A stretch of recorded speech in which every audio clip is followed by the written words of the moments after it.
घुंघराले बाल। राइना बचपन से ही खूब सुंदर थी। उसके लंबे लंबे घुंघराले बाल से हमेशा उसका चेहरा ढका रहता। अरे भूत बनकर घूमती रहती है, चल तेरे बाल कटवा दूं। अच्छा, क्यों भला? स्कूल में तो सारा वक्त बांधकर घूमना पड़ता था। अब तो मैं कॉलेज जाऊंगी और बाल खोल कर घूमूंगी। हाँ।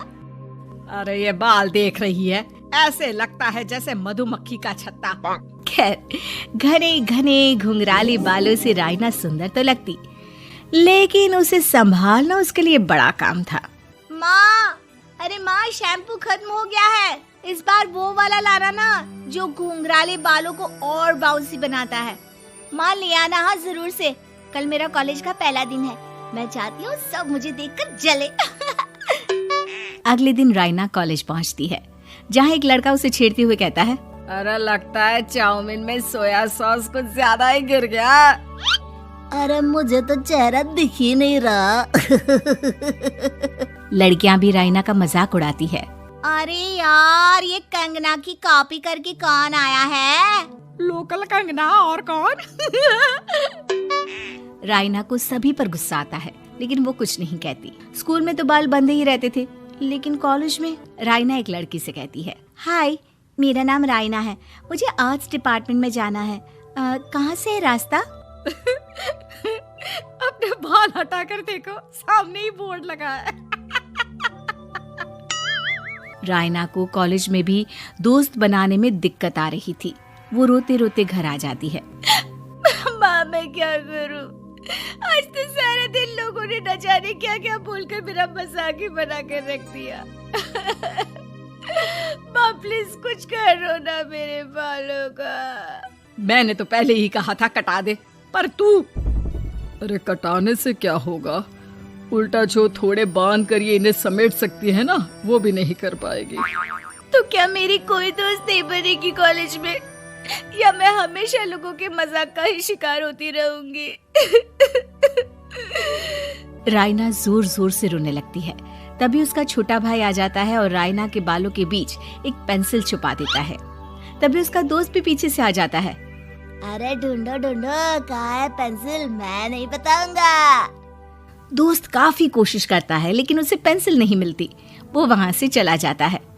थैंक्स दी, आज आपके बालों ने तो मुझे बचा ही लिया। अच्छा, बहुत दिनों के बाद बालों को लेकर कुछ अच्छा सुनने को मिला। मुझे भी पहले लगता था कि मेरे बाल सबसे सुंदर है, लेकिन अब पता चला। अरे क्या पता चला, क्या हो गया? देख, किसी भी चीज के ना दो पहलू होते हैं। या तो तुम बालों से ही लोगों का मन जीतो, या फिर रोती रहो। अब ऐसे घने बाल तो तुम्हें भगवान ने दिए हैं। राइना को पिता की बात समझ में आ जाती है। वो सोच लेती है कि जिन बालों के कारण वो कॉलेज में एक भी दोस्त नहीं बना पा रही है, उन्हीं बालों से वो दोस्तों की लाइन लगवा देगी। अगले दिन कॉलेज में डेस्क में राइना बालों को आगे कर लेती है और लोगों को लगता है कि राइना का चेहरा पीछे है, लेकिन राइना घने घुंघराले बालों को हटाकर हंसने लगती है। देखा मेरे बालों का कमाल, इससे मेरा चेहरा भी नहीं दिखता और मैं चलती क्लास में सो भी सकती हूँ। सभी राइना को देखकर हंसने लगते हैं। क्लास में परीक्षा चल रही होती है, तो राइना अपने बालों में चीटिंग के पेपर छुपा छुपा कर आसपास के बच्चों की मदद भी कर देती है, जिसके बाद से तो राइना क्लास की हीरोइन बन जाती है। वाह राइना, तेरे बाल तो बहुत कमाल के हैं। मैं तो इन्हीं के कारण पास हो गई। और पता है, मैं तो अपने काम का सामान राइना के बालों के बीच में ही फंसा देती हूँ। जैसे जैसे काम होता है वैसे वैसे इस्तेमाल करती हूँ। अब तो क्लास में हर कोई राइना के साथ बैठने की जिद करता। राइना में इसे लेकर घमंड आ जाता है। उसे लगता है कि वही क्लास की सबसे डिमांडिंग लड़की है। फिर एक दिन, मैं इस कॉलेज में नई नई आई हूँ, क्या आप मेरी दोस्त बनेंगी? मैं? ओह सॉरी, मैं इस क्लास की सबसे डिमांडिंग लड़की हूँ। हर कोई मेरे साथ ही रहना चाहता है। एक काम करो ना, वो पीछे की सीट दिख रही है, जाओ, जाकर वहीं बैठ जाओ। लड़की को राइना की बात बहुत बुरी लगती है, लेकिन वो करती भी तो क्या, जाकर चुपचाप पीछे की सीट पर बैठ जाती है। तो आज का लेसन सबने याद किया है ना बराबर से? जितनी भी चीटिंग करने वाली लड़कियां थी, वो राइना के पीछे जाकर बैठ जाती है और जोर से चिल्लाती है, जी मैम, सब कुछ याद है, कहीं से भी पूछ लो, हम तो मास्टर हैं मास्टर। क्यों? ये बोलकर वो रायना के कंधे पर हाथ रख देती हैं। रायना भी खुश होती है कि कॉलेज की सबसे स्मार्ट लड़कियों का ग्रुप उसका दोस्त है। पीछे बैठी वो लड़की देखती है कि कैसे मैडम के सवाल लड़कियां रायना के सर को देखकर दे रही है।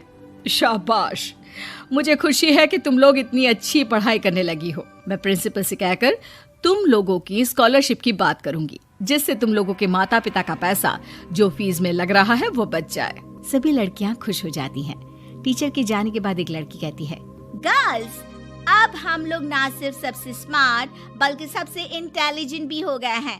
इसी बात पर आने वाले संडे को मेरे घर पर पार्टी, सबको आना है, ओके? सभी लड़कियां पार्टी के लिए एक्साइटेड हो जाती हैं। रायना भी। माँ, मेरे कॉलेज की सबसे स्मार्ट लड़की ने पार्टी रखी है संडे को। मैं भी वहाँ सबसे अच्छी दिखना चाहती हूँ, लेकिन ये बाल। घुंघराले बालों का तो कर भी क्या सकती है। तभी उन लोगों की नजर पार्लर के एक इश्तिहार पर पड़ती है जो 3000 रुपए में बाल स्ट्रेट कर रहा था। माँ, मुझे पैसे देना, मैं बाल सीधे करवा कर आती हूँ। संडे को पार्टी में सबसे अच्छी लगूंगी। बस फिर क्या था, अपने घुंघराले बालों को रायना पार्लर जाकर स्ट्रेट यानी कि सीधा करवा लेती है। और फिर पार्टी वाले दिन, हाय गर्ल्स, कैसी लग रही हूँ मैं? ओह नो, शिट, ये क्या करवा लिया बालों का हाल? और जिसके घर पार्टी थी वो लड़की, अरे ये क्या करवा लिया? तुम्हें मालूम नहीं है, जिस बालों में चीटिंग रखकर हम लोग टीचर के अगर इम्प्रेशन जमाते थे, उन बालों को तुमने। अरे हमें तो स्कॉलरशिप भी मिलने वाला था, अब तुमने बाल सीधे करवा लिए। अब तुम हम लोगों के लिए किसी काम की नहीं हो। अरे लेकिन हम दोस्त तो है ना, क्या मैं अच्छी नहीं लग रही हूँ? हमें तेरे अच्छे और बुरे लगने की कोई जरूरत नहीं है। हम लोगों को तेरे बालों से फायदा था, अब वो नहीं है तो हम तेरे दोस्त भी नहीं है। जा जाकर बाल वापस घुंघराले करके आ, तभी तो हम लोगों की दोस्त बन सकती है। रायना रोते रोते घर आती है और माँ को सारी बात बता देती है। माँ, ला पैसे दे, मैं बाजार जाकर बाल ठीक करा के आती हूँ। लेकिन माँ, मुझे ये बाल बहुत अच्छे लग रहे हैं, काश ये बाल मैं पहले ही सीधे करवा लेती। देख बेटा, पैसे तो मैं तुझे दे दूं, लेकिन वैसे बाल करके तू फिर ऐसे दोस्त बनाएगी जो तेरे साथ मतलब के लिए जुड़े हैं। लेकिन इन बालों में तू ऐसे दोस्त बनाएगी जो तेरे साथ जीवन भर का साथ निभाएंगे। रायना को माँ की बात समझ में आ जाती है।